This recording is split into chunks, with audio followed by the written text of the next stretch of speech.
Well, uh, here we are again. Welcome back, or welcome in. If this is your first time, I'm Curtis. Yes, that Curtis. And this is Curtis's Corner. It's a place, a digital ecosystem, if you will. We study films the way nature studies hubris, with fascination and a little fear. Today, Today we're examining Jurassic World Rebirth, a movie that proves once and for all chaos doesn't just find a way, it books a flight, clones itself, and brings a genetically unstable emotional support dinosaur along for the ride. So, buckle up, hold on to your butts. Wrong character, I know. And let's claw our way through this cinematic theme park of corporate greed, scientific malpractice, and shirtless men making poor life choices.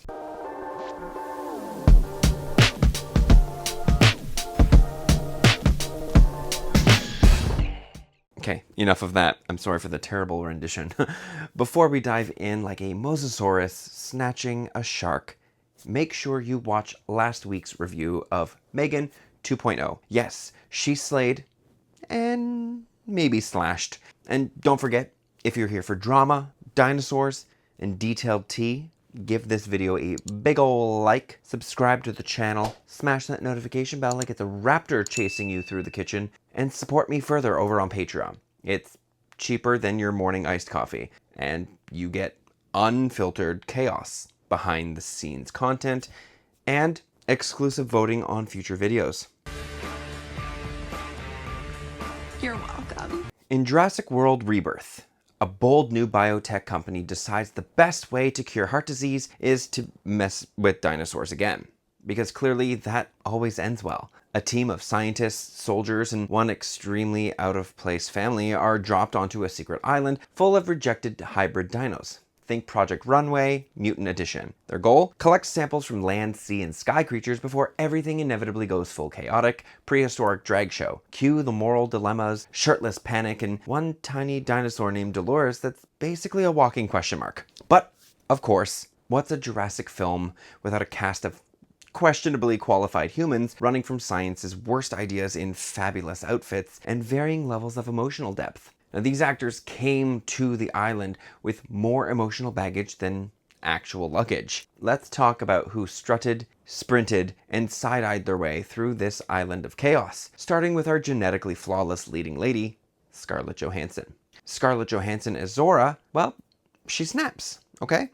She walked onto this dinosaur-infested island like she owned the place, delivered comedy, drama, and a sprinkle of that Marvel-level charisma. Sure, Zora's character arc is about as shallow as a kiddie pool at Jurassic Park, but ScarJo still makes her feel like she belongs in this world. She's the human version of a T-Rex. Powerful, fierce, and just a little too expensive. Jonathan Bailey as Henry Loomis, well, Mr. Bridgerton himself plays Henry, and he's charming, he's nerdy, he's got those slutty little glasses that scream, I read Jurassic Park fanfic at night. His character's got a moral compass and a childlike wonder, but that American accent was clawful. Still, we forgive because he made me feel things. Scientific things. Mahershala Ali as Duncan Kincaid, underused. Criminally. The man radiates power in every scene, but the writers clearly said, let's just use him to move the military subplot along and keep it pushing. He's the Velociraptor of the group. Fast, sharp, and should have been leading the damn movie. Rupert Friend as Martin Krebs. Oh, he's the villain. Surprise! Just kidding. It's not a surprise at all. Martin Krebs is giving evil banker from every dinosaur movie ever made. His big villain turn has less bite than a compy with dentures. Not scary, not interesting, not worth my screen time. And the Delgado family and Xavier. This is going to be a group roast. Where do I begin? The Delgado family and Xavier are the cinematic equivalent to stepping in dino poop barefoot. The youngest daughter? Useless. Befriends a tiny mutant dinosaur named Dolores that literally serves no purpose. The older daughter? Background filler. The dad? Always conveniently injured. Except when he's not. And Xavier? The comic relief that made me want to root for the carnivores. If being shirtless was a personality, he still wouldn't have one. He's dumb, annoying, and somehow manages to survive without adding anything to the plot. How did this group make it through the movie? Plot armor thicker than a stegosaurus's plate. Well, now that we've met our cast of beautifully bewildered survivors, some fierce, some forgettable, and one who should have been Dino Chow, it's time to talk about what actually happens in the movie. Buckle up, because the plot is where things really start to mutate, literally and narratively. The core idea was solid. Using dino DNA to create heart medication, honestly slay. It's so unhinged, it almost makes sense. We got a team going to this brand new island because we can't ever just stay home, huh? And they're there to get samples from sea, land, and air dinos. But the plot execution, it's like the writers got halfway through and said, let's just Jurassicify this family drama too. Constant switching between the science squad and the useless family kills any momentum. Emotional beats? Flatter than a fossil. Stakes? Lower than my standards when Chris Pratt takes off his shirt. There is a nice thread tying together the dangers of corporate greed and medical advancement, but it keeps getting hijacked by the walking billboard for dino victim merchandise that is the Delgado crew. You want thrills? You'll get some, but don't blink or you'll probably miss them. So the plot was, let's say, ambitious. Like a science fair project glued together the night before. Big ideas, poor execution, and somehow glitter where it doesn't belong. But surely the visuals will save us, right? I mean, if you're gonna unleash mutated murder lizards on a tropical island, the very least you could do is make them look expensive. Let's dive into the CGI, because some of it, gorgeous.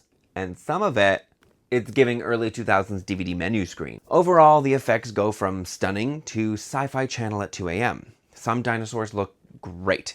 The big boys, the Mosasaurus, the Spinosaurus, the T-Rex. They're serving Jurassic realness. But then we get Dolores, that poor, weird Franken-Triceratops. She looks like she wandered in from Shark Boy and Lava Girl. You can see she's fake. And the green screen? It's giving zoom background, especially during that shipwreck crash scene. Nothing says danger like actors pretending to fall while surrounded by invisible cliff sides. And that Raft. How did that inflatable raft survive a T-Rex tantrum?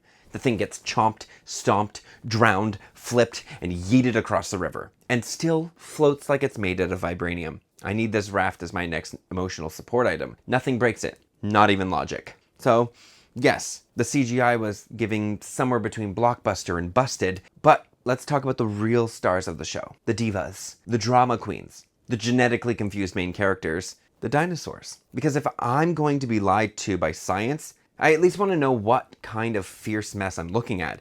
And honestly, these creatures, they showed up mutated, unlabeled, and serving prehistoric identity crisis. The biggest offense, no one tells us what these new dinos are made of. Previous films were like, oh, well, she's part raptor, this one's part T-Rex, and part steak dinner. But this one, nada. Just a bunch of weird science rejects doing gymnastics. Dolores? Clearly half Triceratops, half baby kangaroo, flying dinos, maybe a pterosaur and a raptor, but no receipts. And then there's the D-Rex. 2 normal arms, 2 big honkin' ones for dramatic flair, and a walk that screams Planet of the Apes meets Dino Top Model. No lore, no explanation. I was lost and kind of mad about it. Now listen, I can accept a mutant raptor pterodactyl hybrid named Beyonce-saurus without question, but what I will not accept is lazy world building and plot holes big enough to drive a Jurassic Tour Jeep through. You want to serve me freaky dino couture with no backstory? Fine. But if you're going to skip the science, then the logic better be watertight. And spoiler alert, it's not. Let's get into the messy, chaotic, timeline-breaking nonsense that made me question not only this franchise, but my own life choices. One thing I did appreciate, they finally explained why the flying and the swimming dinos haven't just pieced out and terrorized the globe. I bought that. I'll allow it. But the inconsistency, chef's kiss, if the chef had no sense of taste and was blindfolded mid-chop.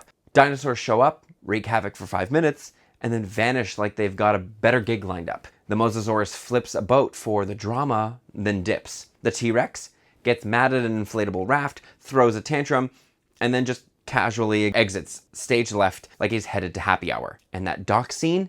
Infamous. The raft inflates with a loud echoing boom right next to a sleeping T-Rex, and somehow, he's just gone by the next shot. Vanished ghosted. Not even a single person on the beach thinks to maybe warn the older daughter that the island's apex predator just pieced out. Like, where did he go? Out for a latte? Into early retirement? Someone explain how a 40-foot murder lizard Houdini'd into the jungle without a whisper, and nobody said a damn thing. So listen, if you're walking into Jurassic World Rebirth expecting the return of high-stakes, clever writing, and emotional dino deaths that make you cry like Littlefoot's mom just died again, you might want to scale back your expectations. Is it entertaining at moments? Sure. Is it the weakest of the franchise? Absolutely. And with that, I'm giving Jurassic World Rebirth a C-. Jurassic World Rebirth has fun action and some great new dino designs, but weak character development, plot holes, and inconsistent stakes hold it back. Despite some entertaining moments and Scarlett Johansson's charm, it's ultimately the weakest installment in the franchise.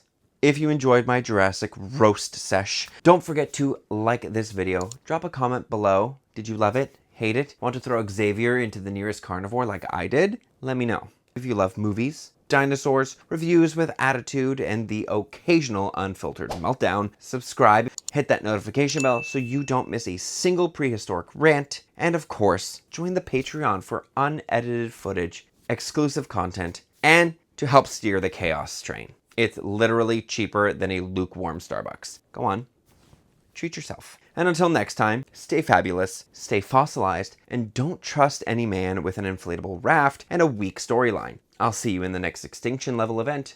Bye!